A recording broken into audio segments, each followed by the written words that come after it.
The first sign of the storm was not the sky itself, but the weight in the air, a pressure that pressed against my lungs, as if the night were testing whether I belonged in it. Hours before the first flash of lightning, the world had begun to dim, the colors of the fields outside my window fading to the muted browns of an old photograph. I stood there, one palm against the cool glass, and felt a heaviness settle over me. The scent of iron and wet clay seeped through the sill, thick enough to taste.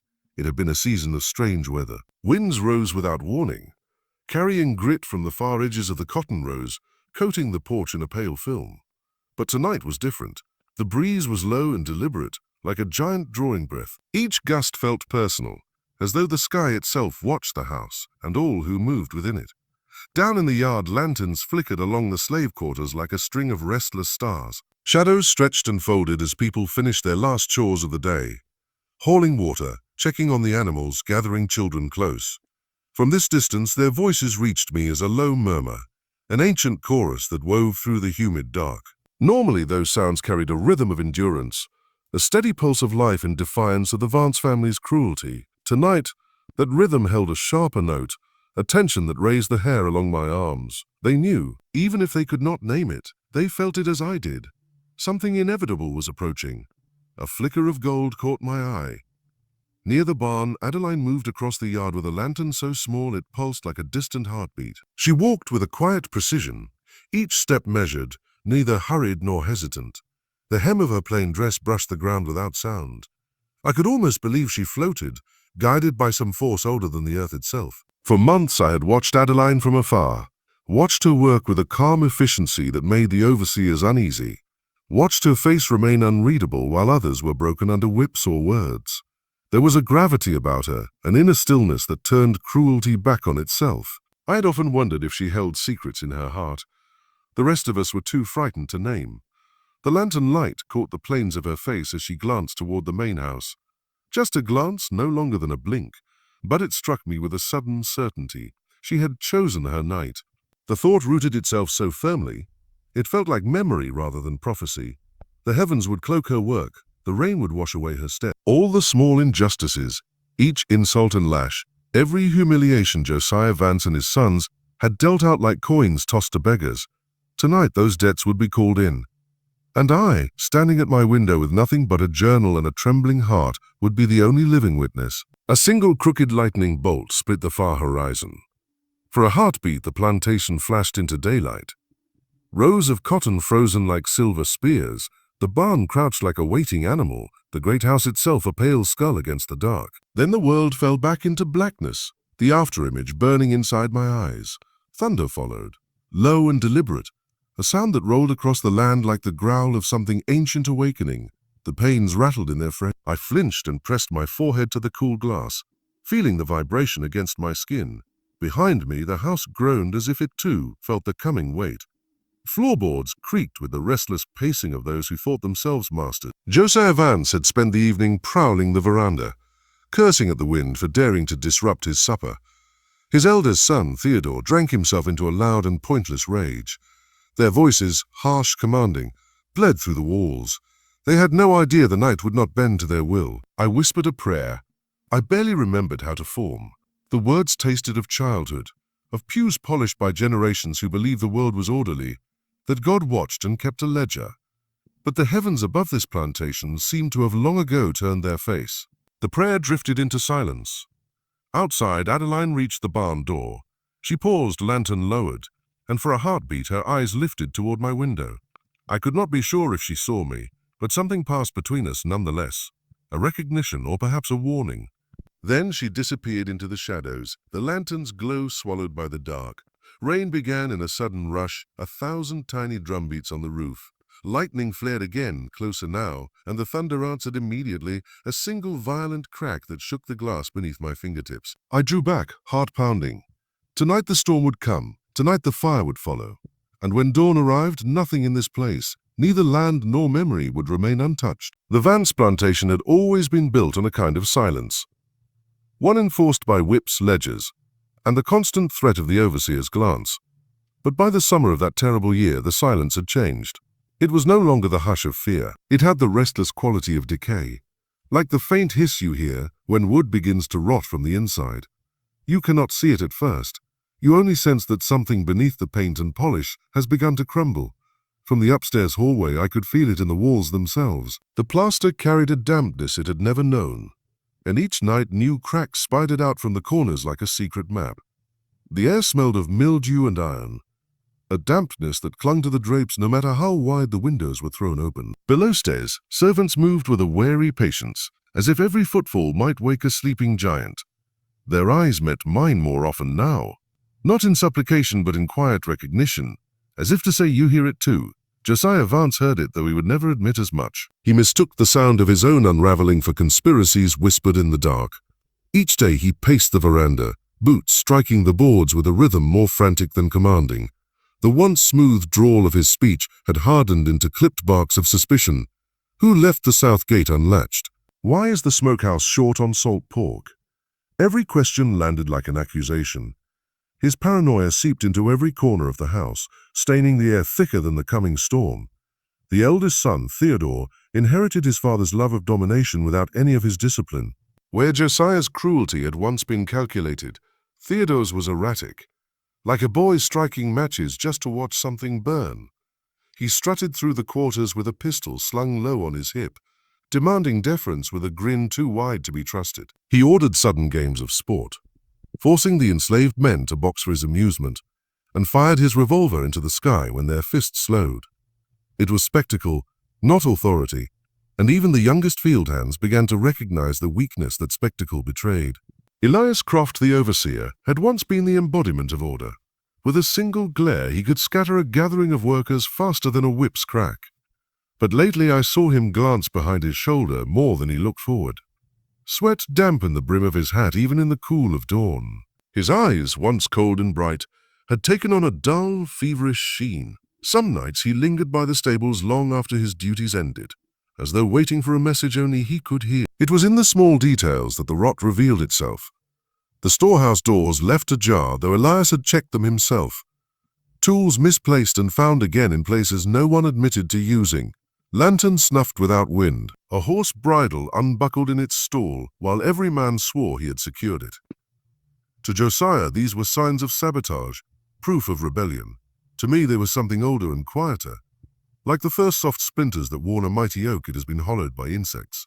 The plantation's foundations were not merely wood and stone. They were fear and obedience, and those were the first to crumble. I wrote each of these incidents into my journal by candlelight, the tip of the pen scratching like an insect beneath the floorboards. I feared that if I did not record them, I might one day think I had imagined it all. Yet the evidence was undeniable. Even the night sounds had changed. The cricket's steady chorus fractured into uneasy pauses, as if the earth itself hesitated to breathe. One evening, while the men dined in the great hall, I heard a soft singing drift from the quarters, low, deliberate, more hum than hymn. It was not the cheerful music of a workday's end. It was older, a tune that moved like water over stone. I could not understand the words, but I felt their weight. A promise spoken beneath the stars, a prayer not for salvation but for reckoning. Standing at the window, I realized the people who'd lived under Josiah's whip were no longer afraid. They were waiting. The storm outside was still days away, but inside the Vance household, the true tempest had already begun. Power here had always been a performance, an endless theater of commands and punishments. Now the actors were forgetting their lines. The audience, once captive, was preparing to leave. The rot was not a single act of defiance. It was the slow, unstoppable understanding that the masters were only men, and men can fall. I closed my journal that night with hands trembling, not from fear but from certainty. Something, or someone, was moving beneath the surface of this land. And when the storm finally broke, the house of Vance would not stand. The crack of Josiah Vance's boots against the hardwood used to silence an entire room. Even the air seemed to hesitate when he entered, as though sound itself waited for his permission. But by the time the storm clouds gathered over the plantation, that power had begun to fracture, loudly, painfully, and in ways he could neither name nor control. From the landing of the staircase, I often watched him prowl the dining room after supper, a heavy glass of bourbon in hand, pacing like a restless predator. The lamplight caught the sharp angles of his face, drawing deep shadows into the furrows around his mouth. He muttered to himself about thieves, saboteurs, ghosts of the old wars. The smell of whiskey clung to him so fiercely that even the curtains seemed to recoil. It was not merely drink that fueled his rages. It was fear, raw, unacknowledged fear. Josiah believed himself the axis of this land, a man whose name carried the weight of law. Yet each creak of the floorboards above his study, each sudden gust that rattled the shutters, seemed to remind him that power built on terror is as fragile as spun glass. One evening, I witnessed the fracture become a spectacle. The sun had fallen, leaving only the bruised light of a dying day, when a shout tore across the yard. Elias, the name cracked like a whip. Elias Croft, the overseer, emerged from the direction of the stables. He moved with the stiff caution of a man who knows he's about to be struck. Josiah strode toward him, coat unbuttoned, bourbon sloshing from his glass. "You think I don't see your scheming," he roared, his voice carrying to the quarters and beyond, skimming profits while my back is turned. The workers gathered in a silent ring, their faces ghosted in the lantern light. No one spoke. Even the cicadas seemed to pause. Josiah grabbed Elias by the collar and shook him hard enough that the overseer's hat fell into the dust. "You think I'm blind," he spat. "You think you can betray me." Elias did not struggle. He simply looked past Josiah's shoulder, toward the dark outline of the barn, or perhaps the deeper dark of the forest beyond. His eyes, normally cold and sharp as a hawk's, held a strange calm. It was the stillness of someone who has already stepped beyond fear, who has accepted that the game is over. That silence unnerved Josiah more than any denial could have. He shoved Elias back with a curse and turned toward the gathered onlookers. "All of you," he barked, his words slurred by drink and fury. "Don't think I won't hang a man for less." No one moved. No one answered. In that quiet, I heard something shift. A subtle collective recognition that Josiah's threats were no longer commands but echoes. Authority that must shout to be heard is already lost. After the crowd dispersed, Josiah stalked back into the house, boots striking the veranda like gunshots. I followed from a distance, my heart hammering. In the hallway, he slammed his study door so hard the glass panes trembled. For a long time, the house held its breath. Then came the muffled crash of a chair thrown against a wall. Later, as the night deepened, I passed the study on my way to bed. Through the crack beneath the door, I saw the flicker of lamplight and smelled the sharp tang of spilled whiskey. His shadow moved across the floor, broad shoulders, bent head in his hands. A sound reached me, so soft I thought at first it was the wind. A low, choking sob quickly smothered. I stopped, startled. The master of this plantation, the man whose word once carried the force of law, was weeping like a child left out in the storm. I felt no triumph, only a cold certainty. Power had left him. What remained was only a man, tired, frightened, and alone. Outside, the trees hissed in the gathering wind. The first faint smell of ozone slipped through the hallway window, sharp and electric. The coming storm seemed to press closer with every heartbeat.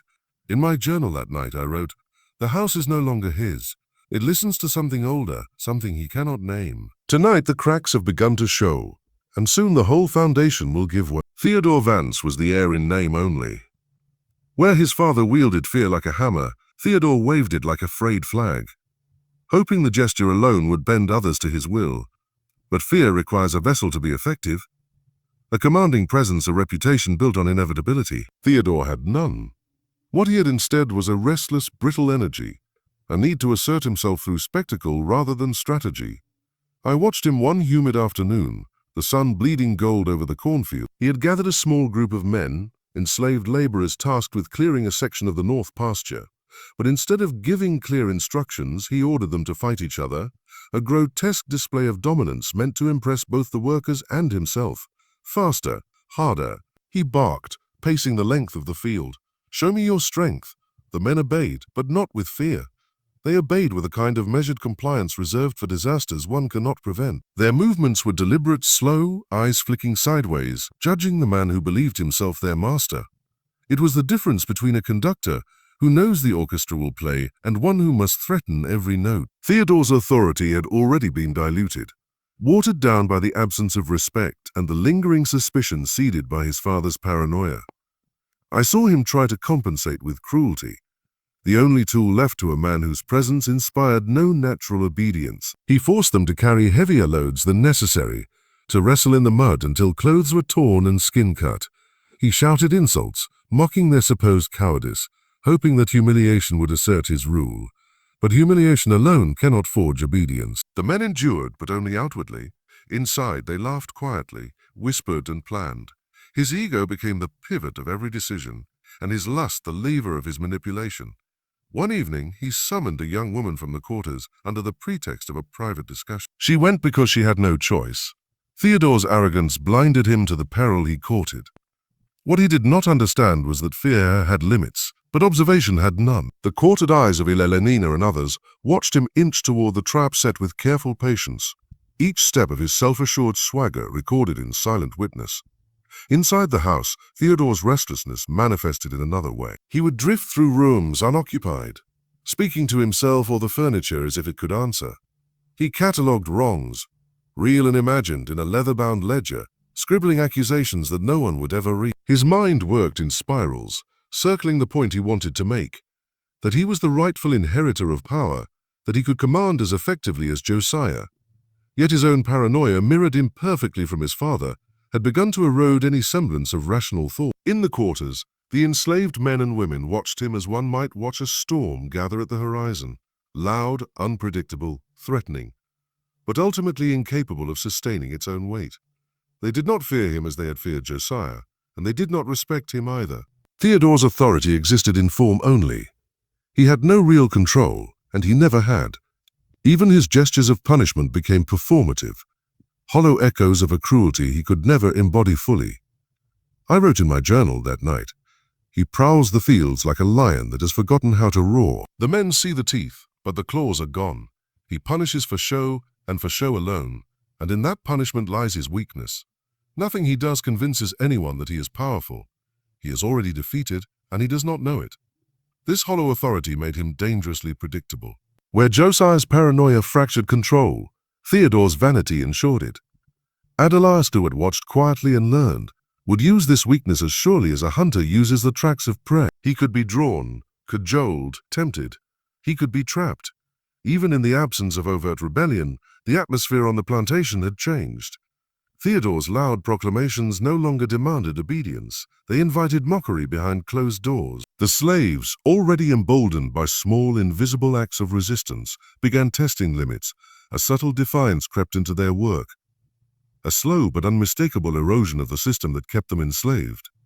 Theodore, blinded by his own reflection, saw none of it. He was a king in a hall of mirrors, always confronted with the illusion of power. That night I recorded a final observation. Theodore will not survive his own hubris. The cracks are too wide, the foundations too rotten. His arrogance blinds him to danger, and his appetite, greed, lust, vanity, guides him like a beacon. The plan that is forming, the inevitability that grows, all rests upon his inability to imagine that someone he considers a victim could ever be an agent of consequence. And so he prowled, and so he schemed, unaware that the ground beneath him was already aflame, that the instruments of his demise were being readied in silence. In the theater of his own authority, he played the fool, and the audience of the oppressed watched, knowing that the final act was approaching. Elias Croft had once been the linchpin of the plantation's cruel machinery. As overseer, he stood between the masters and the enslaved, a human bridge of enforcement, discipline, and intimidation. His authority depended on fear, the internalization of that fear by those under him, and the unquestioning loyalty of his own subordinates. But fear is a fragile currency, and Elias was beginning to discover its limits. The trouble began in the barn. A missing tool, a trivial theft, perhaps imagined, perhaps real, set in motion a chain reaction that would render him powerless. Josiah, already consumed by paranoia, accused Elias of dereliction, humiliation delivered in front of witnesses to break the overseer's dignity. Public shame was a weapon Josiah wielded ruthlessly, and in Elias it struck deep. A man whose power was already conditional now found it stripped entirely. Loyalty gave way to resentment. Respect turned to quiet contempt. I observed Elias in the days that followed, and it was like watching a fortress erode from within. His once commanding stride became hesitant, punctuated by nervous glances over his shoulder. Every sound, a hoarse whinny, a door creak, set his nerves on edge. He began carrying a pistol at all times, a futile attempt to compensate for authority that no longer emanated naturally. He was armed, but not empowered. He could threaten, but he could not inspire. The enslaved workers noticed. Their compliance became measured, deliberate, and increasingly sullen. Orders that had once been met with swift action now elicited slow, calculated obedience. Elias's presence no longer demanded submission. It elicited calculation. They watched him like a man walking the edge of a precipice, aware that one misstep could topple him entirely. Adeline, who had been silent, observant, and patient, began to study Elias as well. She learned his patterns, the times he walked alone, the locations he favored, the small routines he relied upon to maintain the illusion of control. His fear of Josiah's wrath was a tool she could manipulate. His greed, another. When she hinted at a secret problem in the barn, a story of stolen tools that needed resolving, he fell for it without hesitation. His desire to assert authority, to correct what he perceived as failings, made him predictable. In the evenings, I recorded his isolation in my diary. Elias is a man surrounded by ghosts, loyalty that has evaporated, respect that has been stolen, obedience that is now a mask. He is alone in the command he cannot fully enforce. The men no longer fear him. The masters no longer trust him. His hands, once instruments of power, now tremble over the pistol he carries like a talisman. This fragility was compounded by the social dynamics around him. Theodore's erratic cruelty, Josiah's spiraling paranoia, and the subtle defiance of the enslaved population combined to make Elias an island. He had no allies capable of meaningful support. His former authority, the delicate equilibrium between threat and obedience, had crumbled entirely. Each decision he made was a gamble, and each gamble a potential trap. One night I watched him approach the barn, lantern in hand, moving cautiously but with the weight of responsibility pressing down like a storm cloud. The air was thick with tension. The wind carried the scent of rain and the subtle tang of oil from the shadows. I understood then that Elias was stepping into a carefully laid snare, a trap set not by brute force but by precision and patience. He believed himself the predator, unaware that he was about to become the prey. The tragedy of Elias was that he could not see what was coming. His mind, trained to anticipate defiance, could not comprehend the strategic brilliance of a young girl he had dismissed as weak. He had been taught to view enslaved people as extensions of property, not as agents capable of intelligence, cunning, or vengeance. His inability to perceive Adeline as fully human, capable of thought, rage, and planning, was the flaw that would end him. I wrote in my diary, my hand shaking with a mixture of dread and awe, Elias is alone and unaware. He carries the weight of the plantation's cruelty in his trembling hands, yet he does not see the measure of the force that waits. The fire has already been lit, and he moves straight into the flame. By the time night fell completely, the stage was set. Elias's isolation was not just physical. It was moral, spiritual, and social. The machinery of oppression once so meticulously maintained had failed at its core. He would walk into the barn, believing himself a man correcting disorder, unaware that his own fears, weaknesses, and predictable patterns had been used to orchestrate his end. The diary entry ends with a single chilling sentence. He steps into the barn, and I know the judgment has begun. The plantation's power, once absolute, is now a shadow, and he walks into its eclipse. Elias Croft's collapse is the fulcrum upon which Adeline's plan pivots. His downfall demonstrates the fragility of authority built on fear, the inevitability of retribution when the oppressed sees intelligence and patience as weapons. The stage is now ready for Theodore, whose vanity and lust will become the next vector of destruction. Theodore Vance was a man defined by surface power and hollow bravado. Unlike his father, Josiah, who wielded authority with the blunt instrument of fear and obsession, Theodore relied on appearances. His commands were less about respect and more about intimidation, a performance of dominance over a workforce he believed too frightened to disobey. Yet beneath the swagger lay a brittle ego, fragile and craving validation. I observed him closely in the days following Elias's subtle unraveling. Theodore sought to assert his dominance in increasingly erratic ways, ordering enslaved men into senseless competitions, punishing them for imagined slights, and staging violent demonstrations meant to impress his peers and maintain his image of power. Each act, however, only revealed his weakness. It was a desperate performance for an audience that had already grown tired of the charade. Adeline, who had been patient and calculating in her study of the plantation, identified Theodore's greatest vulnerability, his insatiable lust. Unlike Elias, who could be manipulated by greed and fear, Theodore could be controlled through desire. She observed him, noted the way his eyes lingered, how easily flattery could guide him, how secrets whispered in darkness could cloud his judgment. The lure she crafted was simple yet diabolically effective.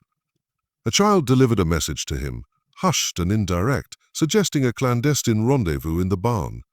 It promised an indulgence of his ego and desire, a private theater in which he could assert dominance while receiving admiration. Theodore, blinded by his lust, did not consider the source of the message or its implications. He assumed control, not realizing he was being drawn into someone else's desire. I watched him approach the barn as twilight fell, the air heavy with electricity, the storm that had been brewing now murmuring low threats in the distance. There was an arrogance in his step, a swagger that betrayed his belief that the world bent to his whim. He had no suspicion, no fear, only confidence. And it was this very confidence, nurtured by years of unquestioned authority, that would be his undoing. In my diary I tried to capture the tension. Theodore is moving as if the night belongs to him. Every footstep carries the pride of a man who believes himself untouchable. Yet the shadows are no longer his allies. They are accomplices to a judgment he cannot imagine. As he entered the barn, there was a brief sound, a shift of hay, the soft snap of a beam, but it was not enough to alert him. The trap, meticulously prepared, waited silently.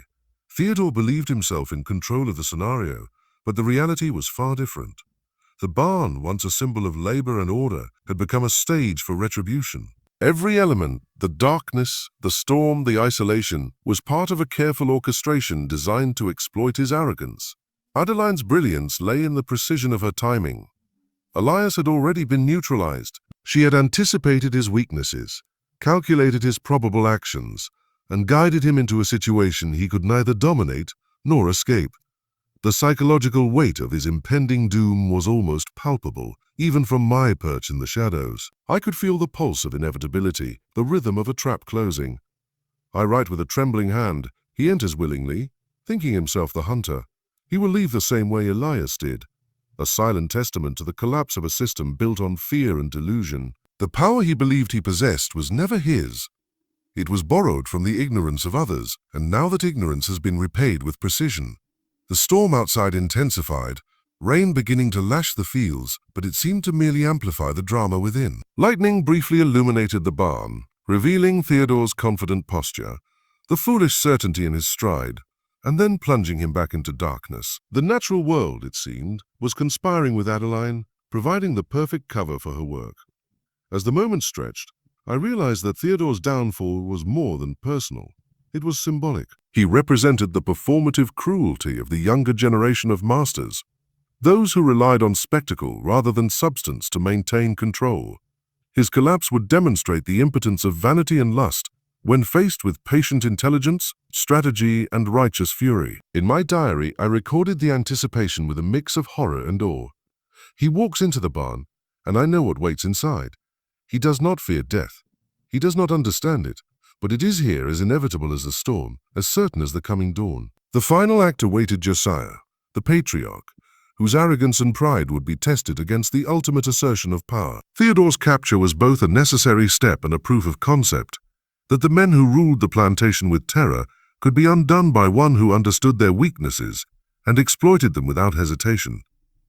With Theodore lured into the barn, the stage for the final confrontation was set.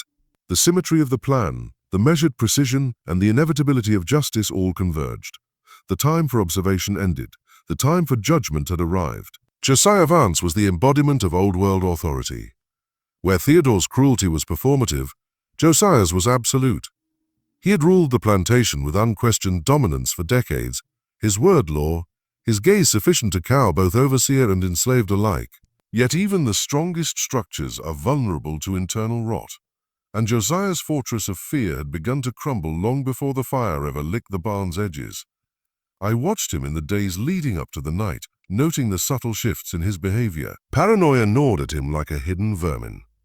Every creak in the floorboards, every glance from his son or overseer seemed loaded with conspiracy.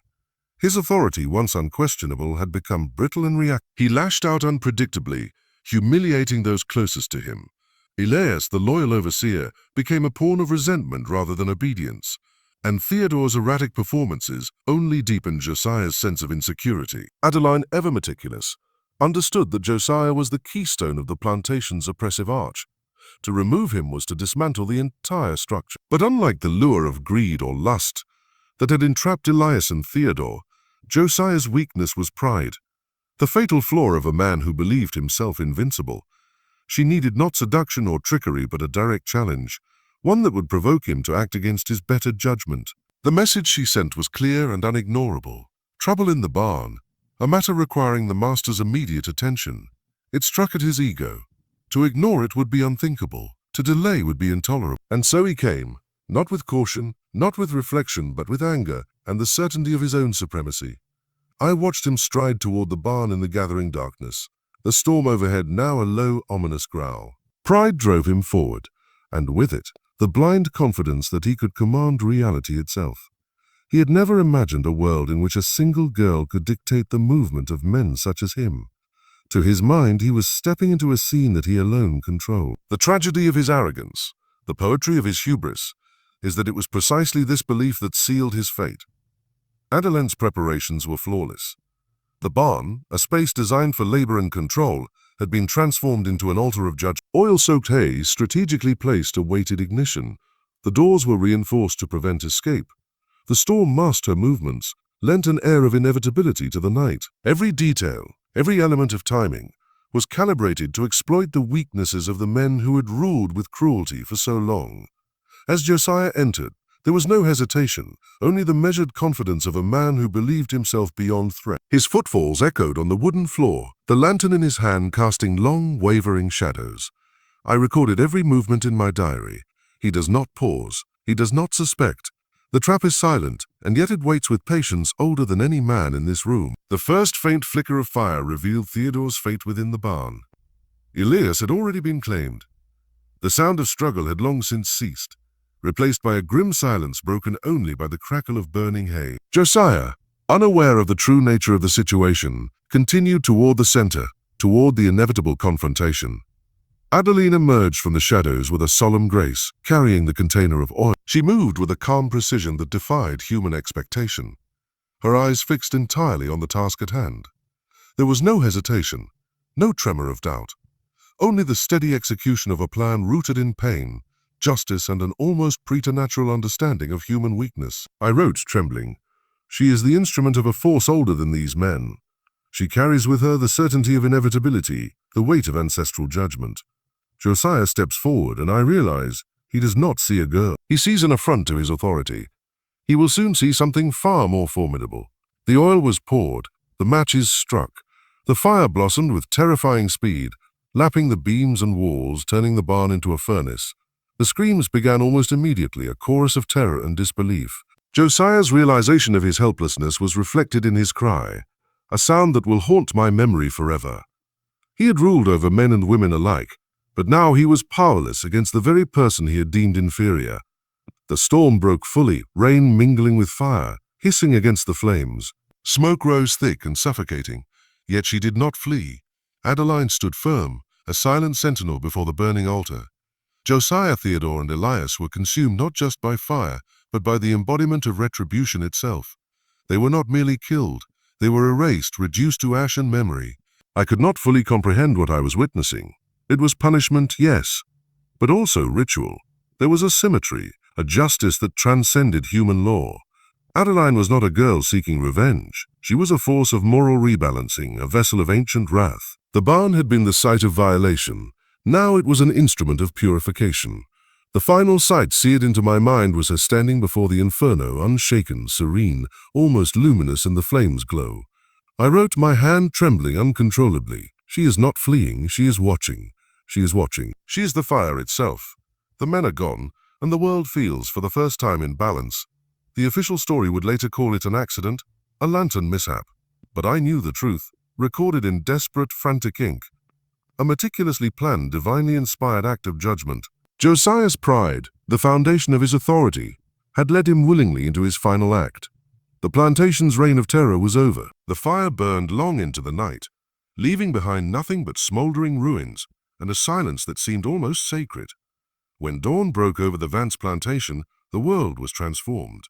The barn, once a hub of cruelty and control, had become a skeletal monument to retribution. Smoke still rose from the ruins, and the smell of charred timber hung heavy in the air, a ghostly reminder of the previous night's horrors. The official narrative moved quickly. Hale County's sheriff arrived with perfunctory concern, inspecting the remnants and drafting a report that would be repeated for decades as truth. The conclusion was simple: an accident, likely caused by a lantern knocked over during a late-night inspection. Josiah Vance, Theodore Vance, and Elias Croft were listed among the dead, attributed to smoke inhalation and structural collapse. An unidentified female slave was noted among the charred remains, conveniently providing a tidy end to the question of Adeline's fate. Her name was omitted, her story erased. But the truth, as recorded in my diary, could not be so easily silenced. Adeline's actions were not the result of chance or carelessness. They were deliberate, methodical, and divinely inspired. The fire had been a ritual of purification, a correction of generations of injustice. The men had not simply died. They had been erased, reduced to ash and memory by a force they could neither comprehend nor resist. In the days that followed, the plantation descended into chaos. Without its patriarch, his heir, and its experienced overseer, the Vance property became unmanageable. Productivity plummeted, debts mounted, and parcels of land were sold to cover losses. Census and property records from the ensuing years paint a picture of decline, revealing the tangible economic impact of a single night of vengeance. The Vance dynasty, built on the suffering of countless enslaved people, had been decapitated. Neighboring plantation owners responded with a mixture of fear and disbelief. Publicly, they accepted the accident narrative, but privately, a palpable terror took root. Letters and journals reveal whispered warnings and quiet caution. The story of the Vance fire spread as a ghost story, a tale of a singular, unstoppable avenger. The threat was not of general rebellion, but of a girl, now a symbol, capable of delivering justice with absolute precision. In these accounts, Adeline's legend began to take shape, moving from historical event to folklore. The land itself seemed to bear the memory of that night. Reports emerged of strange occurrences on the Vance property and surrounding areas. Livestock refused to enter certain fields. Unexplained sounds, screams, footsteps, and distant cries were heard on windy nights. Nature, it seemed, remembered the violence committed upon it and refused to forget. The ruins of the barn stood for nearly 70 years, a skeletal monument to that one night of fire and judgment. Adeline's personal transformation was even more profound. In official records, she was dead, an anonymous casualty of the fire. But in the oral traditions of the local black community, she survived. Stories described the Ashen Lady, a silent figure who walked out of the flames and into legend. Children were warned of her presence. Adults whispered of her vigilant justice. She became a spiritual force, a protector of the oppressed and a punisher of the guilty. In these narratives, her disappearance was not death. It was ascension. The diary I kept, the only document containing the truth of the night, was lost for decades, presumed destroyed. I, Eleanor Vance, suffered a complete mental collapse after witnessing the event. Sent to live with distant relatives in Virginia, I died in obscurity, taking the secret of the fire with me. The diary's rediscovery more than a century later allowed the story to be reconstructed, providing not only the facts of the massacre, but the mythic weight of Adeline's actions. Decades later, a curious piece of evidence emerged from a remote Ohio county. A woman named Addie, listed as a widow, healer, and community elder, bore burn-like scars on her hands. Born in Alabama and of the correct age to have survived the fire, she may well have been Adeline herself. While definitive proof is absent, the possibility casts a long shadow, suggesting she may have carried her vengeance into a new life, leaving behind only a legend to mark her passage. Ultimately, the power of Adeline's story lies in its ambiguity. Whether she died in the flames or escaped, she became more than human. She transcended history to become a symbol of justice unbound by law, morality, or record. Her act disrupted the natural order, rewriting the narrative imposed by her oppressor. She refused the role of victim, and instead became the final arbiter of fate, her judgment absolute, her legacy immortal. The ruins of the Vance barns, slowly reclaimed by nature, remain a testimony to the events that unfolded. Generations have told stories of screams on stormy nights and a silent, watching girl. These tales are not merely ghost stories. They are the echo of a justice so complete that it refused to be forgotten. Adeline's story persists, carried on the wind, etched into the land, and immortalized in the imagination of those who remember. By the mid-19th century, the story of Adeline had already begun to evolve beyond the factual confines of the Vance Plantation. In the white community, the fire was a cautionary tale framed as an accident, whispered to avoid admitting the vulnerability of power built on cruelty. In the black community, however, the narrative grew into something larger, more potent. Adeline became the Ashen Lady, a spectral figure who carried justice through the shadows, her legend expanding with every telling. Oral tradition played a pivotal role in preserving her story. Elders told children of a silent, watchful figure who appeared only when cruelty threatened the innocent. Parents used these stories as both caution and inspiration, a way of teaching young people about the power of intelligence, courage, and righteous rage. In some versions, the Ashen Lady was almost incorporeal, walking through walls or vanishing in smoke, leaving only the faint smell of fire. In others, she was mortal but unstoppable, moving through the night with the precision of a storm. Accounts varied from town to town, each colored by the experiences of the storyteller. In southern Alabama, she was remembered for punishing slaveholders' descendants who perpetuated oppression. In Mississippi and Georgia, she was said to appear near plantations that abused their laborers, a silent specter who left no warning, only justice. Some described her as carrying burn-like scars, as if the fire that forged her purpose had physically marked her. Others depicted her as entirely unscathed, a spirit of retribution immune to the flames she wielded as a weapon. The stories shared a common thread. Adeline's power was not physical strength, but knowledge, cunning, and an unbreakable moral certainty. She exploited the weaknesses of those she confronted with surgical precision, turning their own hubris and cruelty against them.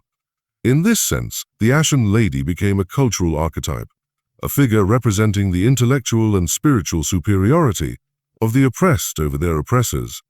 She was both a warning and an inspiration, a way for communities to imagine a form of justice impossible under the law. Her legend also carried a spiritual dimension. Older generations of enslaved people believed the Vance Plantation had been cursed, not by chance, but by divine or ancestral intervention.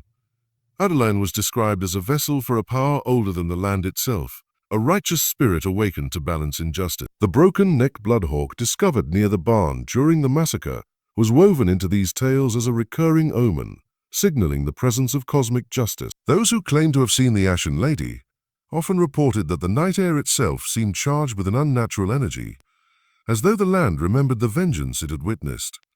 This folklore had an enduring social function. Stories of the Ashen Lady were warnings to those who might commit acts of cruelty, demonstrating that morality and justice extended beyond human law. At the same time, they provided the oppressed with hope, a narrative in which agency and retribution could exist, outside the reach of a system designed to deny. Adeline's story became a tool for moral education, a blueprint for resistance, and a testament to the potential power of the disenfranchised. Historical records indirectly corroborate the legend. Letters from neighboring plantation owners reveal paranoia and unease, their careful documentation betraying the fear of retribution. Even decades after the fire, they observed unusual occurrences on the abandoned property, from livestock refusing to enter certain fields to strange cries heard on windy nights. Though these records never explicitly mention Adeline, the fear they convey aligns with the oral traditions, suggesting that her story was not purely myth. By the late 19th century, the Ashen Lady had fully transitioned from historical figure to cultural icon. Freed people and their descendants retold the story as a parable of justice and empowerment. Festivals, songs, and folklore celebrated her cunning, courage, and righteousness.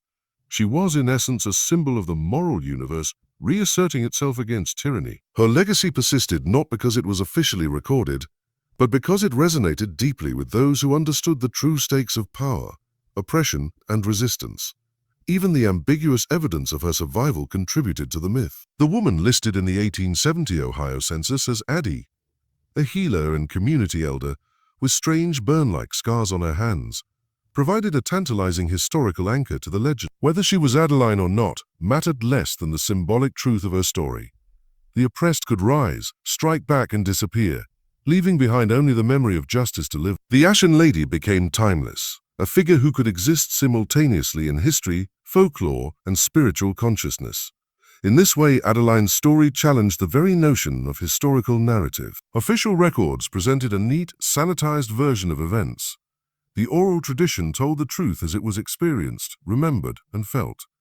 Both versions existed, but the latter held the moral weight, the emotional resonance, and the lasting impact. The Ashen Lady's legend persisted in the collective imagination, a reminder that some acts of justice are too powerful to be confined by ink and paper. The long-term legacy of Adeline's act extends far beyond the immediate destruction of the Vance Plantation. While the official record attempted to sanitize the events of that night as a tragic accident, the cultural and psychological reverberations were profound, shaping both local memory and the consciousness of the region for generations. Adeline's story became a touchstone for the idea that true justice could exist outside the constraints of law or property, challenging centuries of entrenched oppression.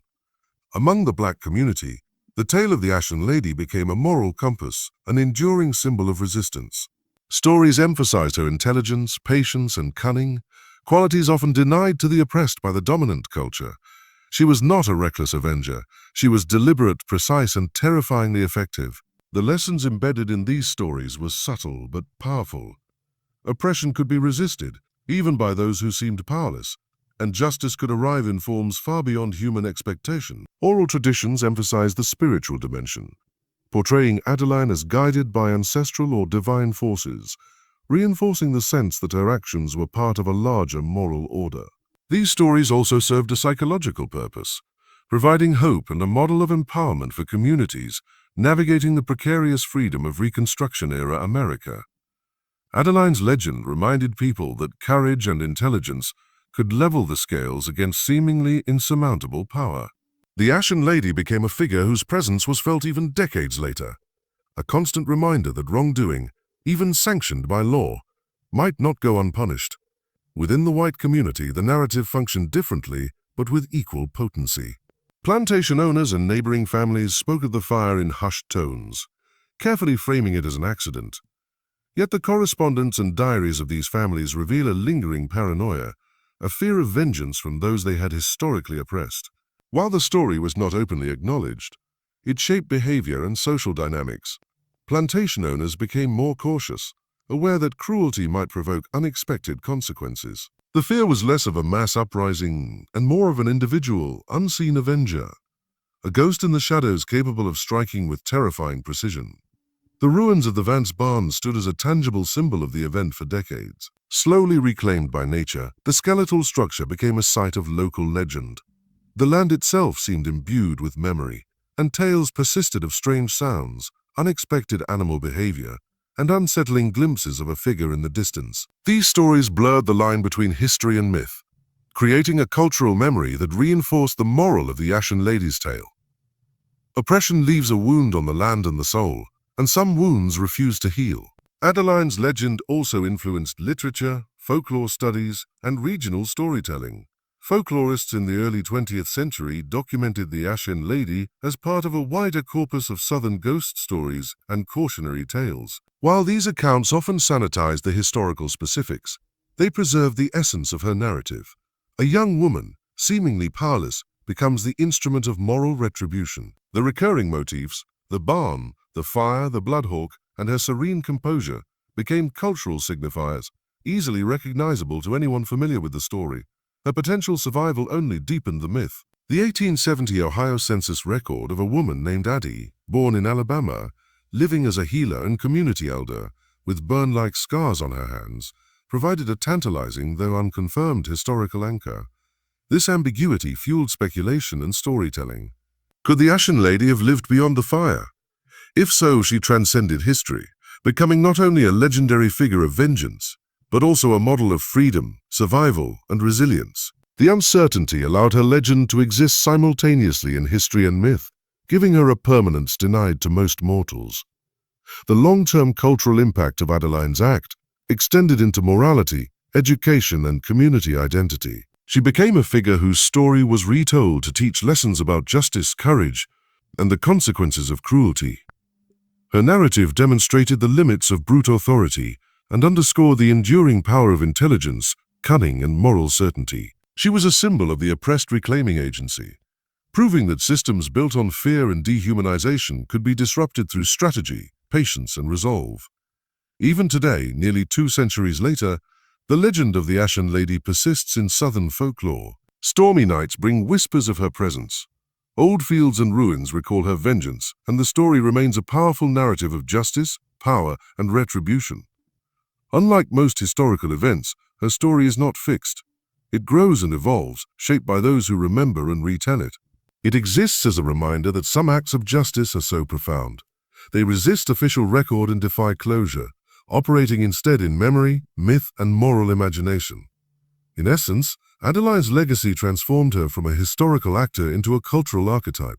She embodies the moral universe, asserting itself when human law fails, a symbol of the oppressed seizing agency and rebalancing the scales of justice. Her story proves that true power does not always reside in domination, but in courage, intelligence, and an unflinching commitment to moral retribution.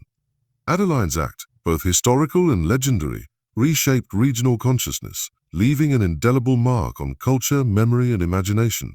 The immediate aftermath of the Vance Plantation fire did not only devastate the property and claim lives, it shattered those who had been witnesses to Adeline's retribution.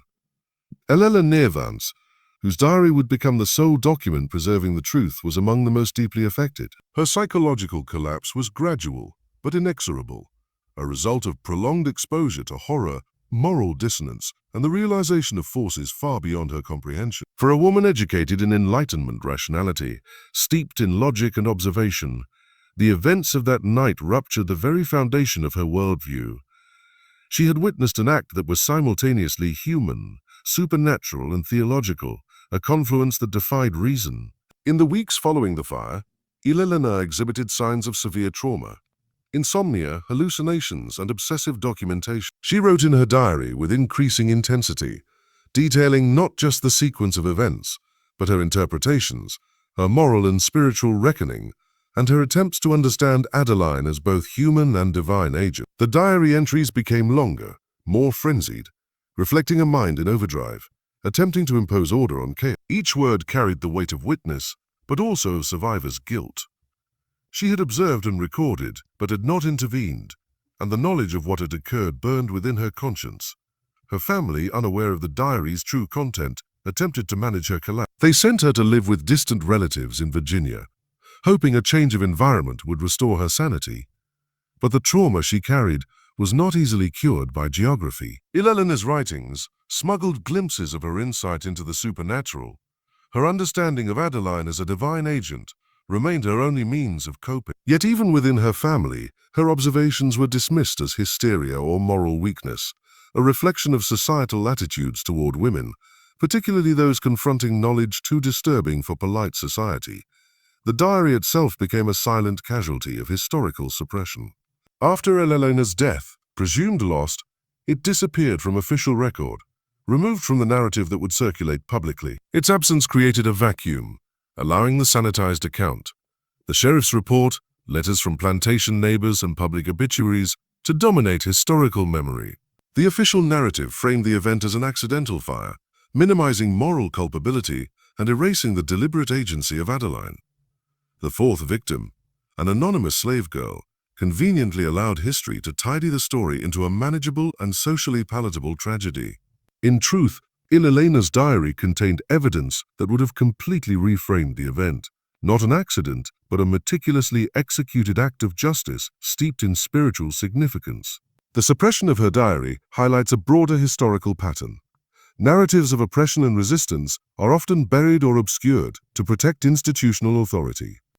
Eléla's detailed account would have challenged the social and economic order of the region, revealing both the fragility of white authority and the profound power of those it sought to subjugate. By disappearing from historical records, she and her testimony were silenced, a deliberate act to protect the reputations of survivors, perpetuate racial hierarchies, and maintain a veneer of moral order. Yet within the hidden spaces of folklore and oral tradition, Eléla's observations survived indirectly. Her diary's content, transmitted through whispered retellings and fragmented narratives, ensured that the truth persisted, albeit in mythologized form. The distinction between historical fact and legend became blurred.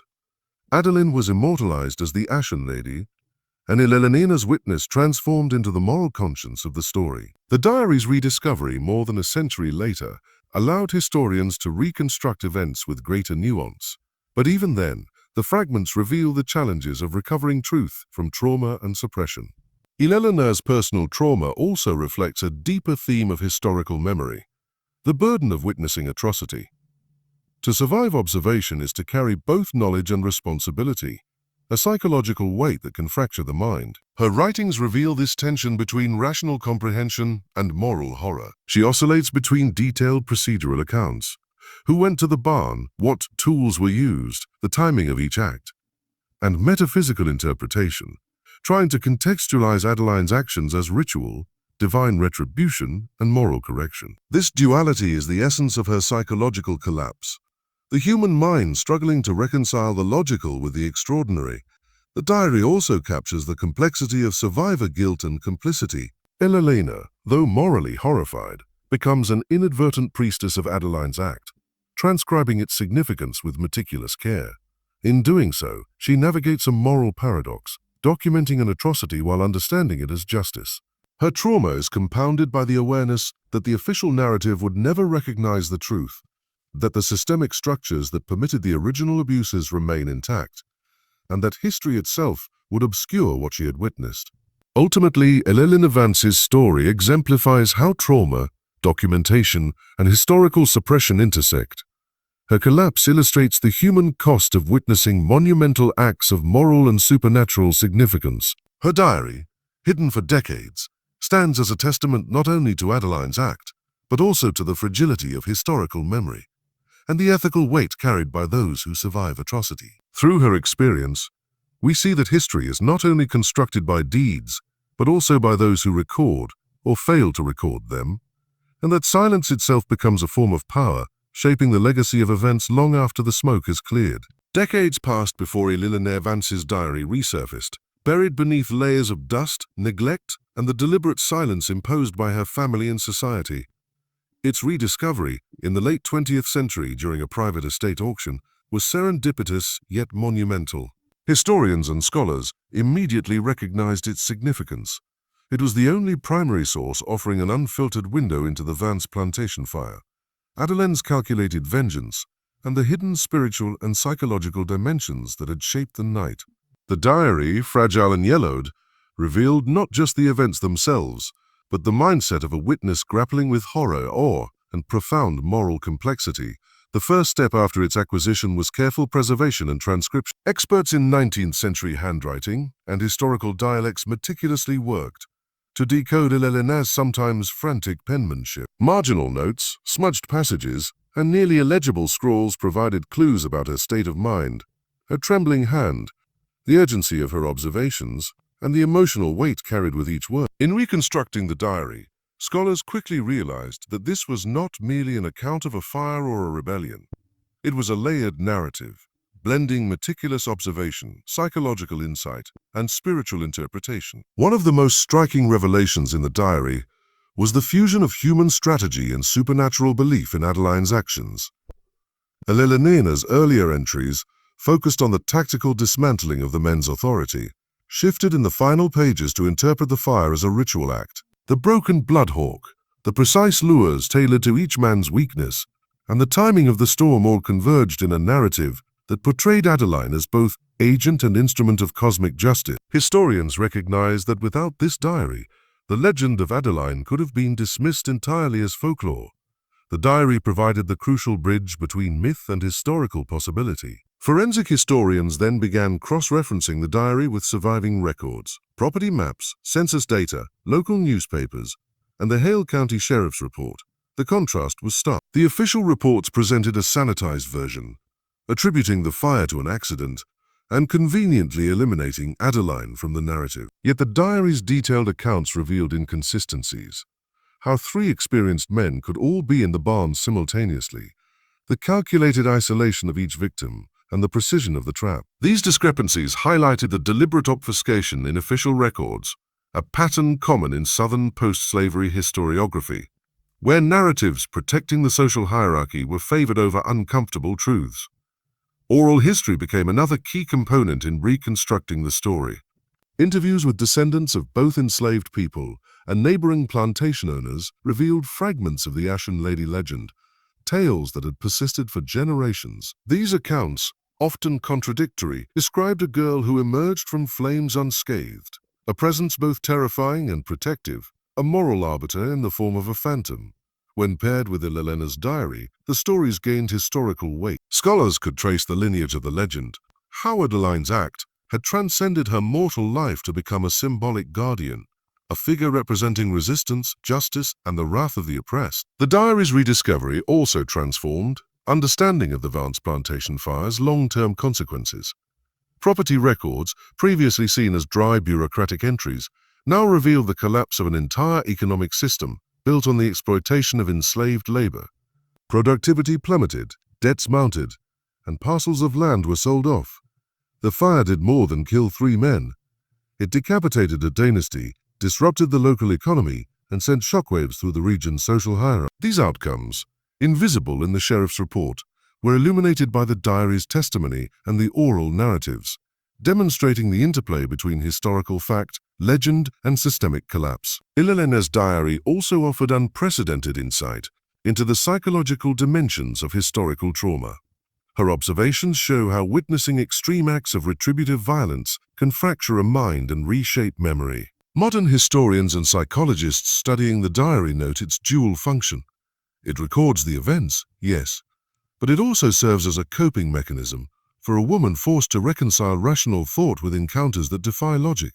This duality enriches our understanding of historical documentation itself, revealing how personal trauma and societal repression shape what is recorded, preserved, and ultimately forgotten. The blending of legend and evidence in modern analysis creates a layered narrative that challenges the boundary between history and myth. Adeline's story becomes both tangible and ethereal, a meticulously planned act of vengeance rooted in reality, yet elevated by folklore into the Ashen Lady, a spectral embodiment of justice. Researchers recognize that her disappearance, real or staged, was essential to the legend's endurance. Her absence allowed the narrative to transcend time, transforming a historical figure into a symbol, a moral force whose presence persists even in silence. The rediscovery of the diary also reignited debates about historical interpretation and moral perspective. Was Adeline a murderer, an avenger, or an agent of divine justice? Scholars argue that the diary reframes the event as a complex interplay of ethics, spirituality, and survival under oppression. Ilelena's writing forces readers to confront uncomfortable questions about justice outside the law, the morality of vengeance, and the limits of human authority. It is a testament to the power of primary sources. They not only preserve facts, but challenge us to wrestle with meaning, intent, and legacy. In essence, the diary became a bridge across centuries, linking the historical, the psychological, and the mythological. Its rediscovery ensured that Adeline's story could be analyzed, debated, and immortalized, revealing the transformative power of narrative when suppressed truths finally see light. The Vance Plantation fire, once reduced to an accident in official records, was recontextualized as an event of monumental significance. A collision of oppression, resistance, and cosmic justice, immortalized through the pen of a traumatized, brilliant, and ultimately haunted witness. Adeline's story did not end with the fire or with Ilelena's diary. It evolved, transforming over decades into a legend that straddled the line between history and myth. In the black communities of Alabama, her name became a whisper, a cautionary tale, and a source of empowerment.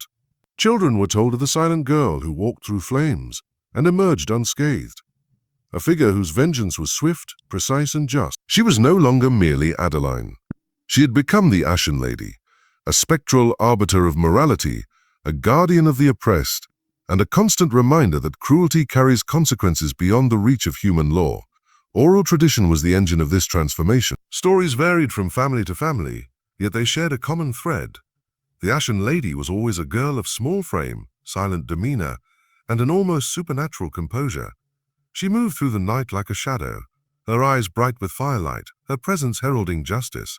Some tales claimed she appeared only to the guilty, her gaze alone capable of evoking terror. Others spoke of her leaving symbols, ashes-burned marks, or the occasional broken bird that marked the passage of her. Over time, these stories coalesced into a narrative that was as much moral instruction as entertainment. They taught children respect for life, caution against cruelty, and the power of resilience. Simultaneously, among white neighbors and former slaveholding families, the legend took a different form. Fear mixed with superstition, producing hushed conversations about a curse upon the land. Plantation owners, who attempted to repurchase or work the abandoned Vance property, reported unexplained phenomena. The smell of smoke without fire, shadows moving in the darkness, and animals avoiding the barn ruins entirely. Though they publicly dismissed these stories as imagination or exaggeration, letters between family members reveal a genuine, pervasive fear. The Ashen Lady was, in their eyes, a haunting reminder that their exploitation had consequences beyond law or man. Even decades later, these accounts demonstrate the psychological persistence of Adeline's act. Her vengeance had extended into the very land, leaving an indelible mark that no bureaucracy or official report could erase. Historians and folklorists analyzing the Ashen Lady legend note the duality of its impact. Within the African-American oral tradition, she symbolizes empowerment, agency, and the reclamation of dignity. In the white memory, she embodies fear, guilt, and the unhealable wounds of injustice. The legend, therefore, is not neutral.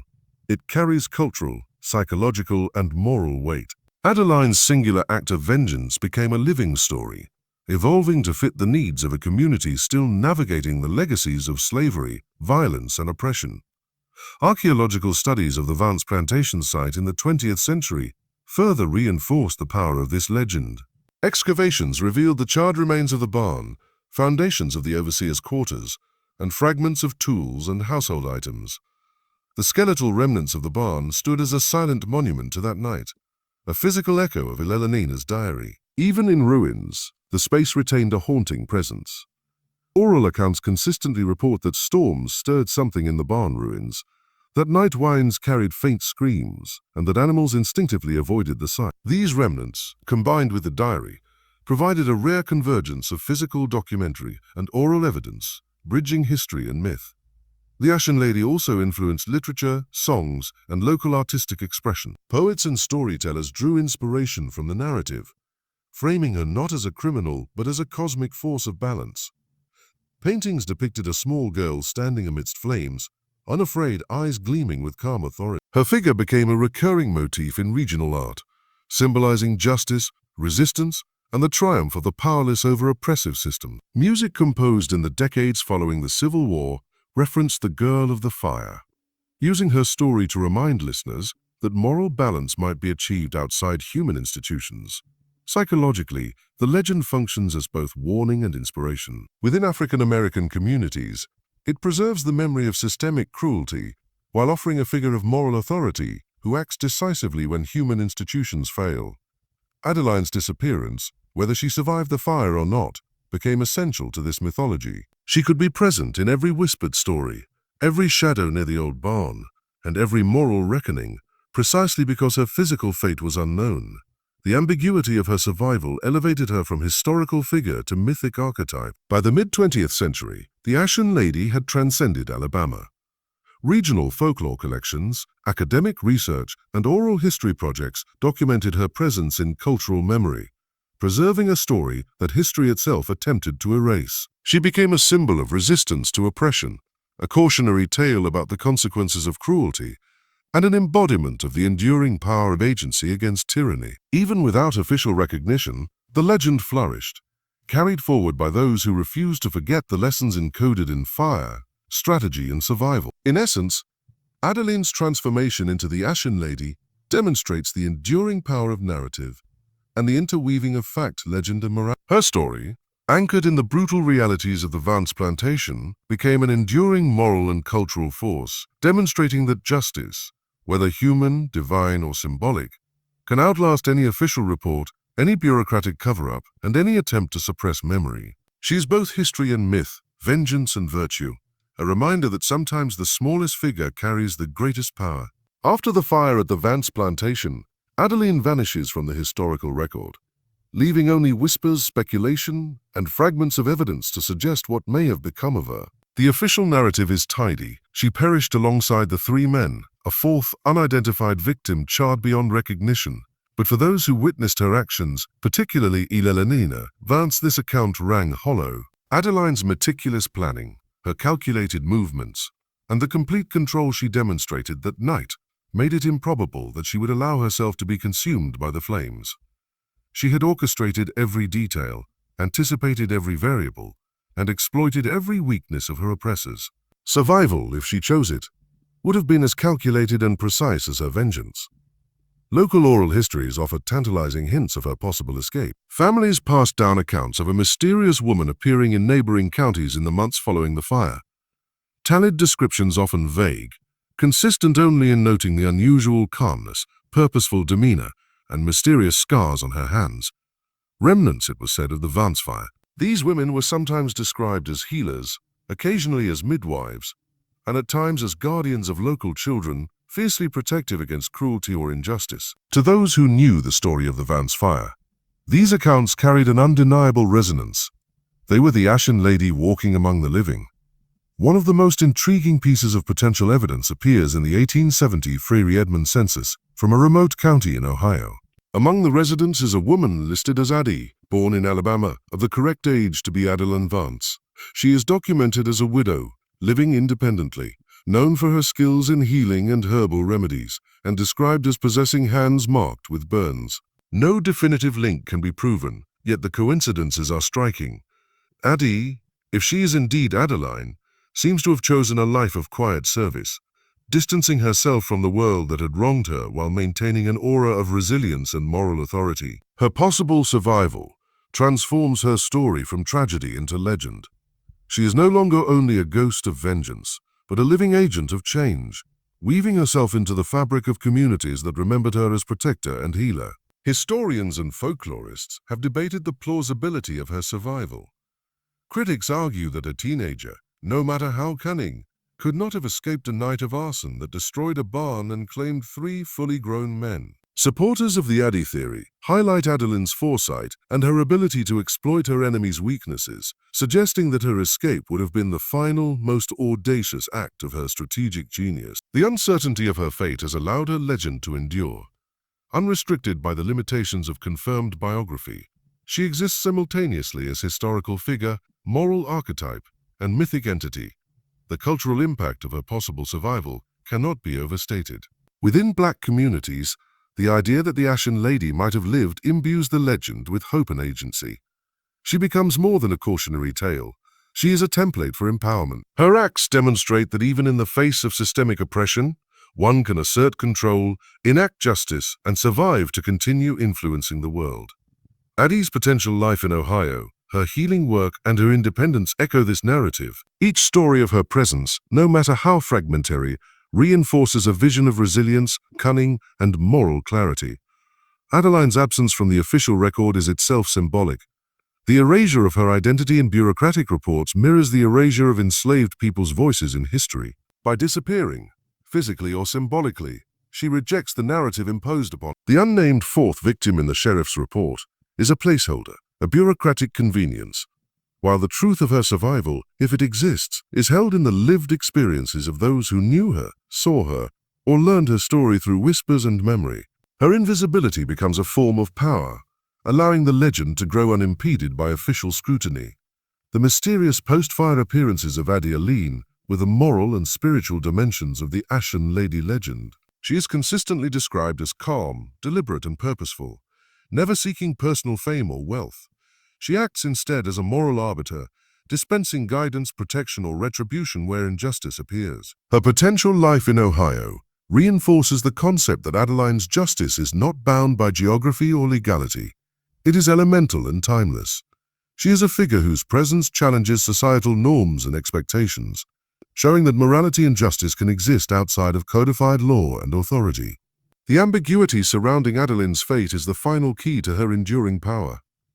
If she died in the fire, she is a tragic martyr of vengeance. If she survived, she is a triumphant agent of liberation and moral agency. Either outcome reinforces the central themes of her story: the collapse of oppressive authority, the reclaiming of agency by the oppressed, and the assertion of a justice beyond human institution. The lack of closure allows the story to live in perpetuity, constantly reshaped by those who remember, retell, and reinterpret it. In this section, we confront the tension between documented history and lived memory, between official narrative and folk legend.